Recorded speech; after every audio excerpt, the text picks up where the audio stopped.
নমস্কাৰ বন্ধু বান্ধৱীসকল, স্বাগতম জনাইছোঁ অল মেডিটিভছ ইউটিউব চেনেললৈ। বন্ধু বান্ধৱীসকল, আজিৰ এই ভিডিঅ'টোত মই জিংকোড্ৰাম জিএম নিঅ' ক্ৰীমৰ বিষয়ে আলোচনা কৰিম।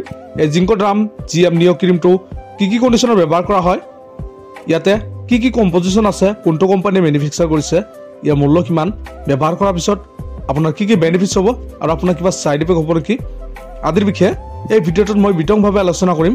আপোনালোকে ভিডিঅ'টো স্কিপ নকৰাকৈ আৰম্ভণিৰ পৰা শেষলৈকে চাব।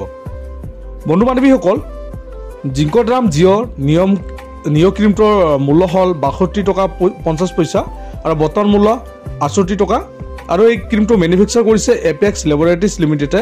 ইয়াত থকা মূল কম্পজিশ্যনৰ মূল ইয়াত আছে ক্ল'বেটাছল 0.05%, মাইক্ৰ'নাজল আছে 2%, নিঅ'মাইচিন আছে 0.5%।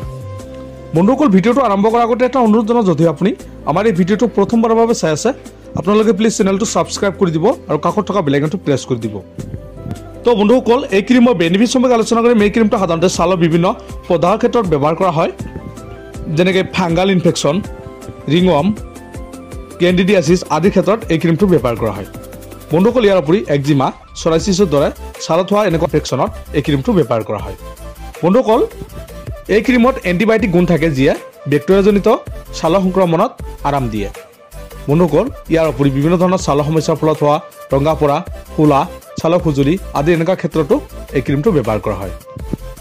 বন্ধুসকল, ইয়াত থকা ক্ল'বেটাছলে শক্তিশালী কৰ্টিকষ্টেৰইড পৰ্দা আৰু ফুলা কমাত সহায় কৰে। আৰু ইয়াত থকা মাইক্ৰ'নাজলে এণ্টি ফাংগাল হিচাপে কাম কৰে, যিয়ে ফাংগাল সংক্ৰমণৰ বিৰুদ্ধে কাম কৰে।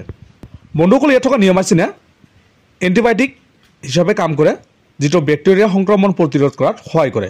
বন্ধুসকল, এতিয়া আমি এই জিংকোড্ৰাম জিএম নিঅ' ক্ৰীমটোৰ এপ্লাই বা কেনেদৰে ব্যৱহাৰ কৰিব লাগে ইয়াৰ বিষয়ে জনাই আছোঁ।